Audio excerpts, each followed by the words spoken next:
25 hombres en una sola noche. La cifra cuelga en el aire viciado de la habitación irreal, monstruosa. La ganadora no es una esclava desesperada ni una veterana del oficio. Es Valeria Mesalina, emperatriz de Roma, esposa del divino Claudio, madre del heredero al trono. Está celebrando su victoria, recostada en un catre manchado en el burdel más fétido de la Subura, el distrito rojo de Roma. Acaba de humillar a Estila, la prostituta más famosa de la ciudad, en una competición de resistencia carnal. Esto no fue simplemente un acto de lujuria, fue un acto de desafío existencial, un grito en el vacío sofocante del poder absoluto. ¿Cómo es posible que la Augusta, la mujer que poseía el mundo conocido, descendiera voluntariamente a las alcantarillas de la sociedad? ¿Por qué arriesgar un imperio, la vida de su hijo y la suya propia, por una apuesta tan degradante? Porque la intención de Mesalina no era el placer, era la aniquilación del aburrimiento. El poder absoluto no era libertad. El poder absoluto era una prisión de mármol pulido, una jaula de oro donde cada movimiento era observado, cada palabra analizada.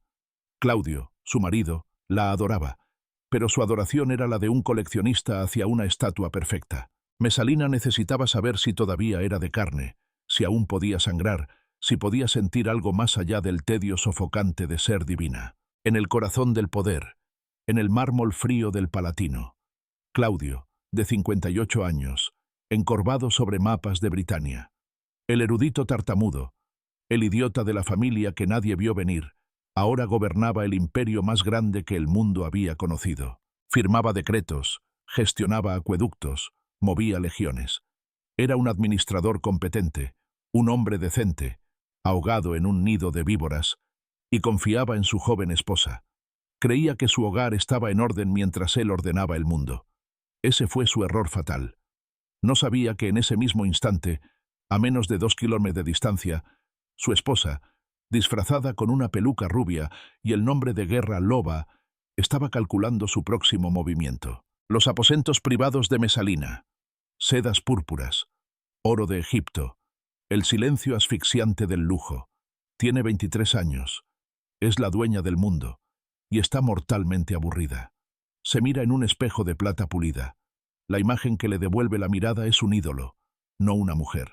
Sus amantes secretos, senadores y gladiadores por igual, ya no son suficientes. Son fáciles, son predecibles. Todos quieren algo de la emperatriz, pero nadie quiere nada de Loba. El desafío nace en su mente, una pequeña semilla venenosa. ¿Qué se siente al no tener poder? ¿Qué se siente al ser solo un cuerpo en venta, valorado únicamente por su resistencia? El plan era una locura. Era perfecto. No sabía que en menos de 48 horas, este juego de poder invertido se convertiría en su sentencia de muerte. El escenario está listo. Roma, año 48 d.C. El imperio es una máquina que funciona con una precisión brutal, alimentada por la conquista y la obediencia. Pero bajo la superficie de la Pax Romana, la decadencia moral hierve. El lupanar destila en el corazón de la Subura. El olor a vino agrio, aceite rancio y sudor humano golpea como una pared. Las antorchas parpadean, arrojando sombras grotescas sobre las paredes pintadas con escenas obscenas.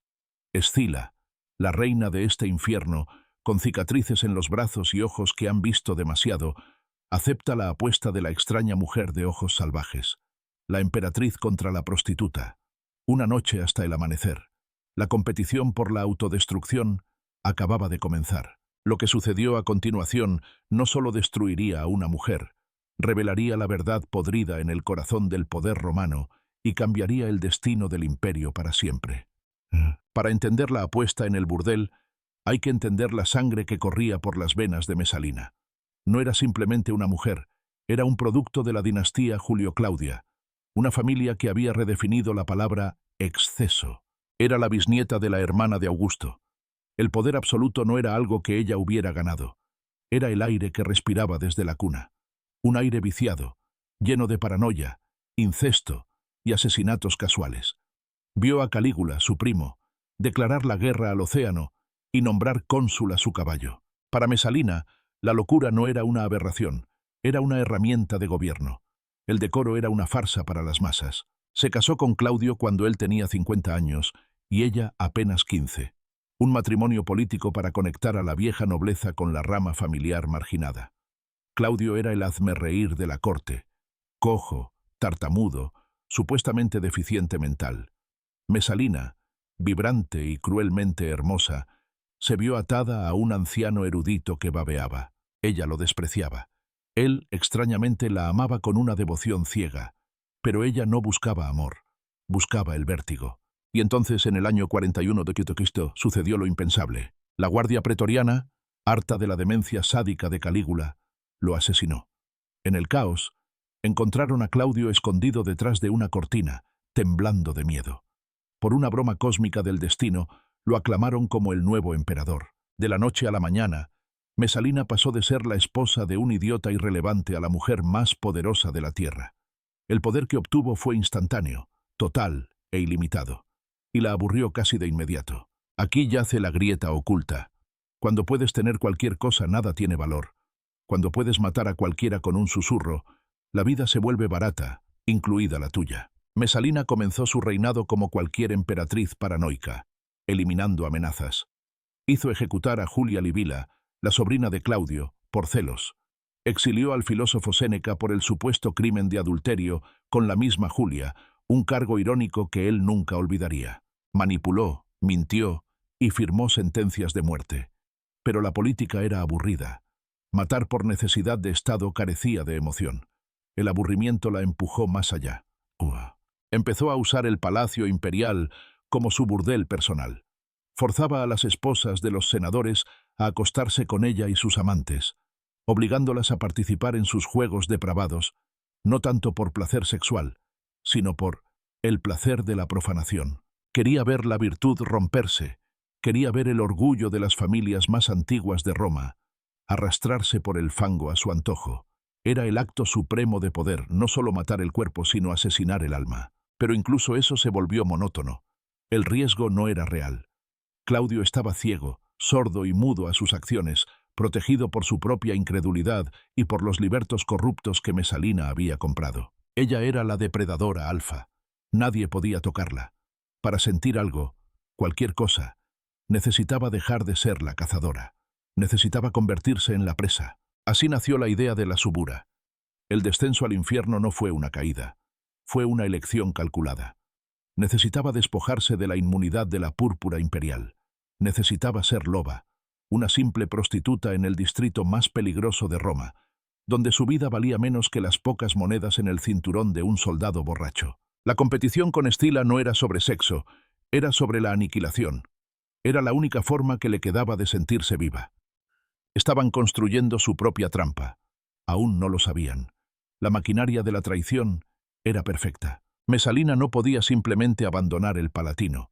Era la mujer más vigilada del mundo. Así que pudrió la jaula desde dentro.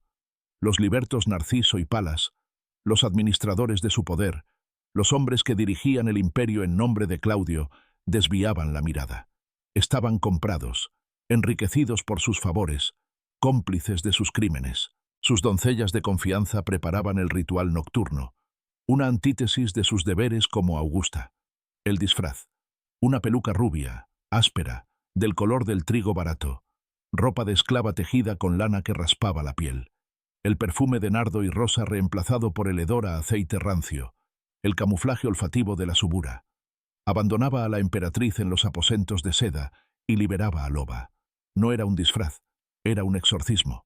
Mientras Loba preparaba su noche en el Distrito Rojo, el emperador Claudio, ajeno a todo, estaba enfrascado en la burocracia del imperio. Estaba obsesionado con su censo, un recuento meticuloso de cada ciudadano, cada buey, cada barril de grano enviado desde Egipto. Claudio era un hombre que necesitaba catalogar el mundo para sentir que lo controlaba. Estaba en su escritorio, encorvado bajo la luz de las lámparas de aceite, rodeado de rollos de papiro, intentando literalmente contar Roma. Y sin embargo, no podía ver la anarquía que se gestaba en su propia cama, a 10 metros de distancia.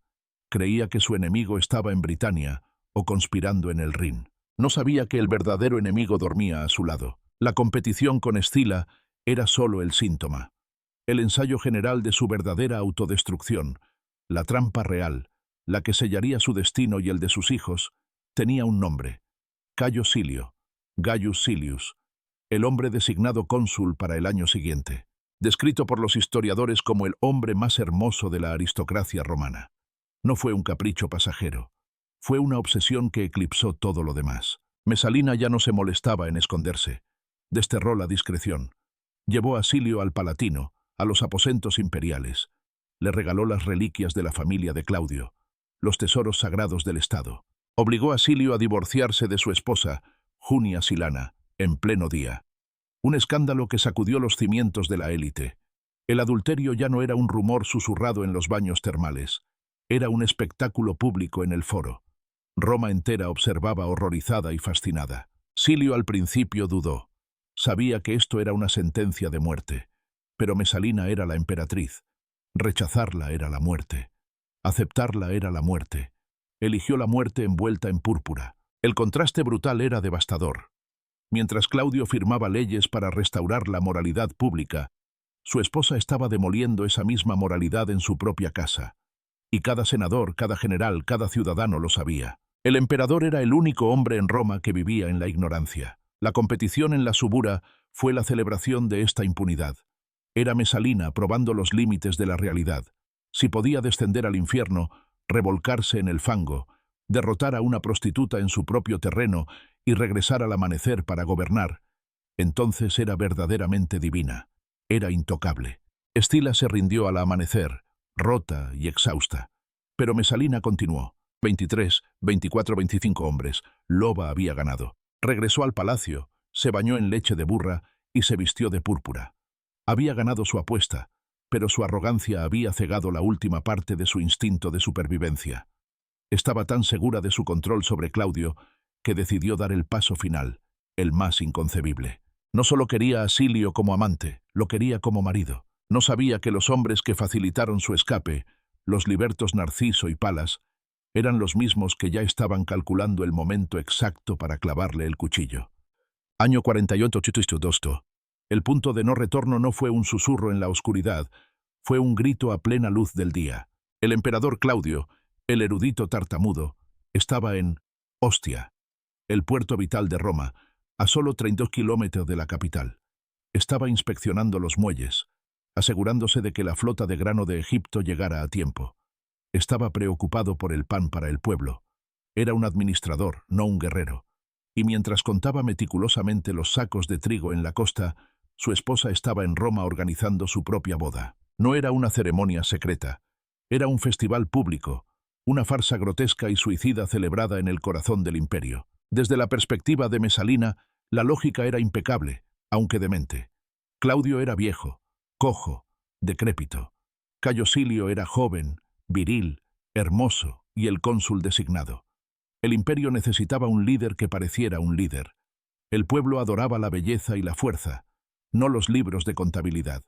Ella no estaba cometiendo traición, estaba asegurando la sucesión. Creía que podía forzar la abdicación de Claudio. Creía que su poder era tan absoluto, su control sobre la guardia y el senado tan completo, que podía simplemente intercambiar a su marido como quien cambia una túnica manchada. Estaba tan intoxicada con su propia impunidad, tan drogada por el aburrimiento y el poder que confundió la tolerancia de Roma con la aprobación, pero había subestimado la única cosa más fuerte que la lujuria imperial, el instinto de supervivencia de la burocracia. Los libertos, Narciso, Palas y Calisto, los esclavos liberados que realmente dirigían el imperio, habían sido los facilitadores de Mesalina. Habían encubierto sus asesinatos, gestionado sus sobornos y se habían enriquecido obscenamente con su corrupción. La protegieron mientras ella era un vicio rentable. Pero esta boda pública con Silio, era diferente. Esto no era corrupción, era una revolución. Si Silio tomaba el trono, él traería a sus propios hombres. Los libertos no solo perderían su poder, perderían sus cabezas.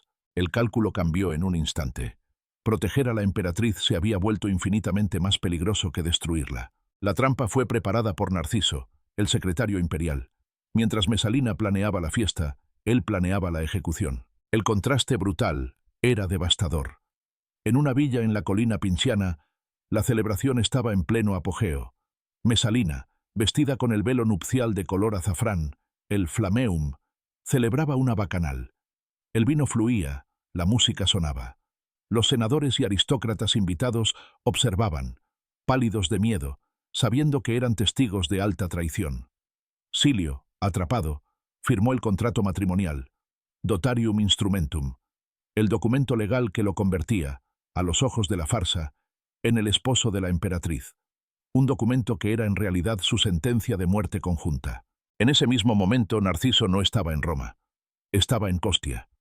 Ostia, corriendo hacia Claudio. Pero no fue solo. Sabía que el emperador era débil, que amaba a Mesalina, que negaría la verdad. Así que Narciso no llevó informes. Llevó testigos. Trajo a Calpurnia y Cleopatra, las dos concubinas favoritas de Claudio, las mujeres que mejor conocían sus miedos.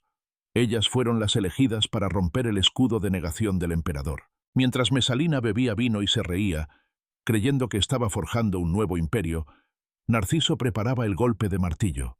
La tinta del contrato matrimonial apenas estaba seca. La trampa acababa de cerrarse. El juego de la loba había terminado. La boda se había convertido en la escena de un crimen capital. La maquinaria de la venganza imperial, fría y burocrática, acababa de ser activada. Ostia. El olor a pescado salado y grano húmedo se mezcla con el terror puro.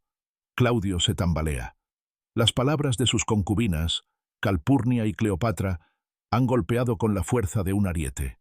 Se ha casado, divino Claudio, con Cayo Silio, mientras estabas aquí. El emperador del mundo conocido balbucea, su infame tartamudeo regresando con una violencia paralizante. Casado. La palabra es un sonido gutural, absurdo, una imposibilidad lógica.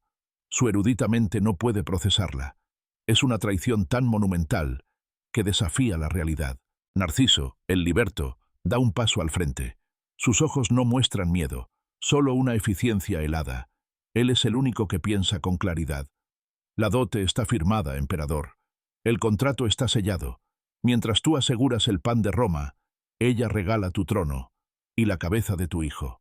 El mundo de Claudio se disuelve. Los muelles, los barcos, el cielo azul, todo se vuelve un borrón desenfocado. Los rollos de papiro caen de sus manos temblorosas. Esto no es política. Es una aniquilación personal. Narciso no espera permiso. Agarra al emperador por el brazo. Debemos ir a Roma ahora. El esclavo liberado arrastra al dueño del mundo hacia su carruaje. La comitiva imperial vuela por el camino costero, 32 kilómetros de puro terror. Claudio no viaja como un emperador yendo a impartir justicia. Viaja como una víctima corriendo hacia la escena de su propia muerte. En ese mismo instante en Roma, la villa en la colina Pinciana. La música es estridente. El aire espeso por el vino derramado y el sudor perfumado. Mesalina, con el velo nupcial de azafrán desgarrado, preside la bacanal. Está en la cima de su universo. Acaba de desafiar a los dioses y al imperio, y ha ganado. Se ríe, bebiendo de una copa de oro. Cayo Silio, el Adonis condenado, está a su lado, pálido pero triunfante. La música se detiene, las puertas se abren de golpe. Un centurión, su armadura resuena en el mosaico, está cubierto de polvo del camino. No saluda, no pide permiso. Sus ojos buscan a la emperatriz. Silencio. Un invitado deja caer una copa. El sonido del bronce golpeando el mármol es como un trueno. El centurión habla, su voz es áspera. El emperador sabe, viene de Ostia. 3 palabras. Solo 3 palabras. El oxígeno desaparece de la habitación. La sonrisa de Mesalina se congela. El color desaparece del rostro de Silio. El pánico es instantáneo. Es una plaga. Los senadores, que minutos antes bebían de su mano, ahora huyen, tropiezan, se empujan, saltan por las ventanas bajas. La fiesta de la traición se convierte en una estampida de cobardes. En menos de un minuto, la sala está vacía. Solo quedan Mesalina y los ecos de la música muerta. La ciudad se transforma. La noticia se propaga por las calles como fuego en un almacén de aceite. Traición. El emperador ha sido depuesto. La guardia pretoriana, la guardia personal del emperador, sale de sus cuarteles. Pero, ¿a quién obedecen? ¿Al viejo emperador tartamudo o al nuevo y hermoso cónsul? Narciso ha anticipado esta vacilación. Sus mensajeros han galopado por delante de Claudio, llevando promesas de oro a los prefectos. La lealtad de la guardia es comprada antes de que el carruaje de Claudio llegue a las puertas de la ciudad. Silio corre al foro. Un último intento desesperado de usar su autoridad como cónsul designado. Es inútil. Los soldados lo arrestan en los escalones del Senado, en lugar de su supuesto triunfo. Mesalina, la loba, huye en la dirección opuesta. Ya no es la emperatriz. Es un animal acorralado. Corre a los jardines de Lúculo, su santuario privado, el lugar que más amaba. El carruaje de Claudio entra finalmente en Roma al anochecer. Es escoltado directamente al campamento pretoriano, Castra Praetoria. No es un regreso triunfal. Es un emperador buscando refugio en su propia fortaleza. Narciso se para frente a él. La dinámica de poder se ha invertido por completo. El emperador del mundo es ahora un rehén aterrorizado, y Narciso, su liberto, el hombre que controla las espadas, se ha convertido en el juez, el jurado y el verdugo de la emperatriz de Roma. El colapso mental de Claudio fue total. En el Castra Praetoria, el emperador del mundo era una marioneta temblorosa. Los soldados pretorianos, comprados por el oro de Narciso, lo miraban con una mezcla de lástima y desprecio. ¿Es Silio? ¿Es él ahora el emperador?, tartamudeaba Claudio. Narciso, el liberto, el esclavo liberado, ni siquiera se molestó en mirarlo. Simplemente dio la orden. La purga había comenzado. El juicio no se celebró en el Senado, donde la elocuencia o la piedad podrían haber salvado a alguien. Se celebró allí mismo, en el patio del cuartel, bajo la luz de las antorchas. Trajeron primero a Cayo Silio. El hombre más hermoso de Roma estaba irreconocible. Su túnica de fiesta estaba rota, su rostro amoratado. Narciso actuó como fiscal, juez y jurado. El interrogatorio fue breve. ¿Firmaste el contrato de matrimonio? Silio levantó la cabeza. Sabía que estaba muerto. Toda su vida, su belleza y su ambición se habían reducido a este momento sucio. No suplicó, no negó nada. Pidió una muerte rápida. Narciso se la concedió. Un centurión lo arrastró a un lado del patio y le cortó la garganta. La sangre del cónsul designado manchó el polvo del campo de entrenamiento. La muerte de Silio fue solo la primera gota. Narciso tenía las listas.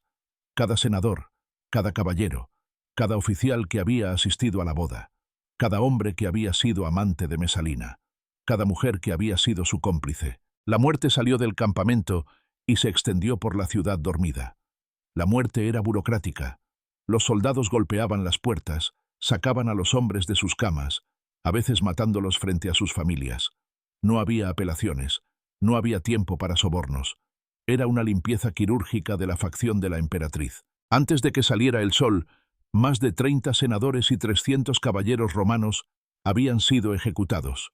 330 hombres muertos en menos de 6 horas. Narciso no solo estaba salvando al emperador, estaba eliminando a todos los que conocían sus propios crímenes, borrando su complicidad en la sangre de sus rivales. Mientras tanto, en los jardines de Lúculo, Mesalina sufría un colapso diferente. El frenesí de la loba había desaparecido, reemplazado por el terror abyecto de la niña. La mujer que había ordenado la muerte de tantos, la que había competido con una prostituta por placer, ahora corría descalza por los senderos de mármol. Sus amantes se habían ido. Sus aliados estaban muertos o moribundos. Estaba sola, excepto por una figura, su madre, Domicia Lépida, una mujer que Mesalina había ignorado y despreciado durante años. Lépida encontró a su hija llorando en el suelo de un pequeño templo dedicado a la fortuna. La madre no ofreció consuelo. No había abrazos. Solo el frío pragmatismo de la aristocracia romana. «Tu vida», dijo Lépida, su voz plana, «ha terminado. Todo lo que queda es hacerla honorable». Sacó una pequeña daga de bronce de debajo de su manto y se la ofreció a su hija. «Muere por tu propia mano. Es lo último que te queda». Mesalina tomó la daga. Sus manos temblaban violentamente. Se la acercó al pecho, pero vaciló. Se la puso en la garganta. La piel se erizó, pero no pudo presionar. La emperatriz de Roma, que había jugado a ser un dios, era una cobarde. Las puertas del jardín se rompieron con el sonido de hachas. Los centuriones, enviados por Narciso, entraron. No esperaban encontrar resistencia. Vieron a la emperatriz en el suelo, llorando, con la daga inútil a su lado. Había logrado el poder absoluto sobre la vida y la muerte de todos en el imperio. Pero en su momento final, descubrió que no tenía ningún poder ni siquiera sobre su propia muerte. Los centuriones no esperaron órdenes. El tribuno Evodio, un hombre endurecido por las campañas del norte, miró a la emperatriz temblorosa en el suelo, con absoluto desprecio. Ella no era la Augusta. Era un problema que debía ser resuelto. Domicia Lépida, su madre, viendo la cobardía terminal de su hija, intentó una última vez. «Hazlo. Muere. Conserva algo de honor». Pero Mesalina solo sollozaba, incapaz de mover la daga. El tribuno no tenía tiempo para el drama aristocrático. Hizo una señal. Los soldados la sujetaron por los brazos, ignorando sus gritos. Ella gritó no como una emperatriz, sino como un animal acorralado. El tribuno desenvainó su gladius. No fue una ejecución limpia. Fue un trabajo sucio en la tierra del jardín. La sangre de la bisnieta de Augusto, la esposa del divino Claudio, se empapó en el suelo que ella había comprado con sus crímenes. Loba estaba muerta. Llevaron la noticia al campamento pretoriano. Claudio seguía allí, cenando, rodeado de soldados. El emperador estaba clínicamente en shock. Cuando Narciso se inclinó y le susurró al oído que el asunto de Mesalina había sido resuelto permanentemente, el emperador simplemente asintió. No mostró alivio, no mostró dolor, no mostró nada. Siguió comiendo. Esa fue la primera consecuencia inesperada. La mente del emperador se había roto. Los historiadores registran que unas horas más tarde, Claudio preguntó a un sirviente por qué la emperatriz tardaba tanto en unirse a él para la cena. El terror y la traición habían sido tan profundos que su erudita mente simplemente había borrado el evento, la herida y a la mujer. El imperio había sido salvado, pero su salvador estaba mentalmente ausente, un caparazón vacío sentado en el trono. La segunda consecuencia fue una muerte diferente, más profunda. El Senado, en un frenesí de lealtad servil para distanciarse de la traidora, se movió más rápido que el emperador. Decretaron la damnatio memoriae, la condena del recuerdo. El nombre de Valeria Mesalina debía ser borrado de la existencia. Fue una purga sistemática. Equipos de obreros treparon por el foro, cincelando su nombre de las inscripciones en los arcos triunfales. Sus estatuas fueron derribadas de sus pedestales, sus rostros martillados hasta convertirlos en piedra sin forma. Las monedas que llevaban su perfil fueron retiradas de la circulación y fundidas. Por ley, se convirtió en un fantasma. La mujer que había arriesgado todo para ser vista, para sentir algo real, fue sentenciada a no haber existido nunca. La tercera consecuencia fue la más peligrosa, el vacío de poder. Narciso estaba en la cima del mundo. Había salvado al emperador. Había purgado el senado de sus enemigos. Controlaba el acceso al trono. Había limpiado la casa. Pero el trono imperial, como la naturaleza, aborrece el vacío. Claudio, débil, confundido y ahora soltero, necesitaba una esposa. En menos de un mes, la maquinaria de la corte comenzó a moverse de nuevo. El emperador necesitaba casarse por cuarta vez.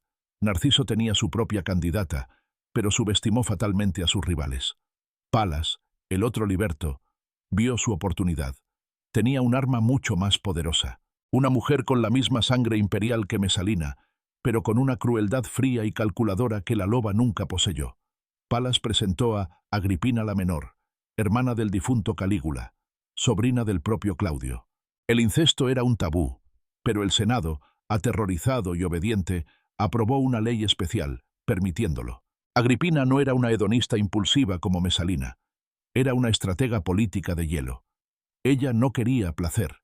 Quería el trono para su propio hijo de un matrimonio anterior, un niño llamado Lucius Domitius Aenobarbus. El mundo lo conocería como Nerón. Narciso, el hombre que había destruido a Mesalina para proteger la línea de sangre de Claudio y su hijo británico, acababa de abrir la puerta del palacio a la única mujer en Roma capaz de destruirlos a ambos. La competición en el burdel había terminado. Roma respiraba aliviada, pero la verdadera ironía aún no se había revelado. La ironía más devastadora no fue el destino de Mesalina, fue el destino de su salvador. Narciso, el liberto, el burócrata más eficiente del imperio, quiso salvar a su emperador. Quiso proteger a Claudio del caos, estabilizar el trono y asegurar la sucesión de su legítimo hijo, británico, el niño que Mesalina había engendrado. Para lograr esto, purgó el Senado, ejecutó a Silio y asesinó a la emperatriz en los jardines. Fue un golpe maestro de control de daños. ¿Qué logró? Logró exactamente lo opuesto. Su solución fue la sentencia de muerte para la misma dinastía que juró proteger. ¿Cómo es posible que una maniobra tan exitosa fuera un fracaso tan catastrófico? Porque el poder aborrece el vacío. Al ejecutar a Mesalina, Narciso creó una vacante en la cama del emperador.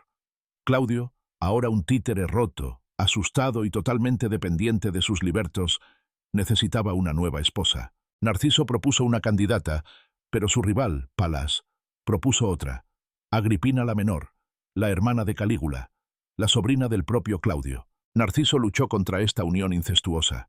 Sabía que Agripina era hielo, donde Mesalina era fuego. Era una estratega calculadora donde Mesalina era una hedonista impulsiva. Pero Claudio, débil y fascinado, cedió. La paradoja era completa. El hombre que había matado a una emperatriz corrupta para salvar al imperio acababa de instalar a una emperatriz infinitamente más peligrosa. Agripina no tenía interés en competiciones de burdel. Ella solo tenía un objetivo: el trono para su hijo de un matrimonio anterior, Nerón. Paso a paso, con una paciencia aterradora, construyó su poder. Convenció a Claudio de adoptar a Nerón. Lo casó con la hija de Claudio, Octavia.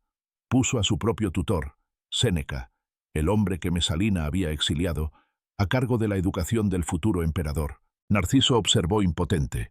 Había salvado a Claudio de la loba solo para entregarlo a la víbora.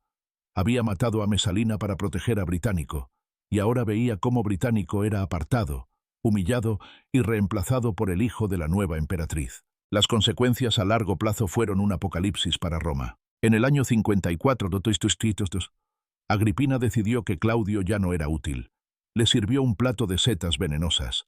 El emperador que sobrevivió a la traición de Mesalina fue asesinado por la mujer que Narciso dejó entrar al palacio. Nerón subió al trono. Poco después, en una cena, Nerón hizo envenenar a Británico, el hijo de Mesalina, el niño por el que Narciso había arriesgado todo. Murió convulsionando en el suelo del comedor imperial. ¿Y Narciso, el Salvador? Agripina lo hizo arrestar inmediatamente después de la muerte de Claudio. Murió en prisión, forzado al suicidio. Su victoria sobre Mesalina le duró menos de 6 años. La caída de la loba no salvó a Roma, desató a Nerón sobre ella. La verdadera lección de la competición de 25 hombres no es sobre la depravación sexual, es sobre la naturaleza del poder. Mesalina creía que el poder absoluto significaba libertad absoluta, el derecho a actuar sin consecuencias. Narciso creía que el poder absoluto significaba control absoluto, el derecho a gestionar las consecuencias. Ambos estaban fatalmente equivocados. El poder es simplemente una máquina de generar consecuencias imprevistas. El acto de lujuria de Mesalina y el acto de purga de Narciso fueron la misma cosa: arrogancia terminal. Creían que podían controlar el sistema, pero el sistema era una bestia podrida que devoraba a todos, tanto a los que jugaban con él como a los que intentaban arreglarlo. Hoy seguimos fascinados por los escándalos de los poderosos, pero su decadencia personal rara vez es la verdadera amenaza. La amenaza real es la solución que viene después. ¿Cuántas veces en la historia hemos aplaudido la purga del corrupto solo para descubrir que hemos coronado a un tirano mucho más eficiente?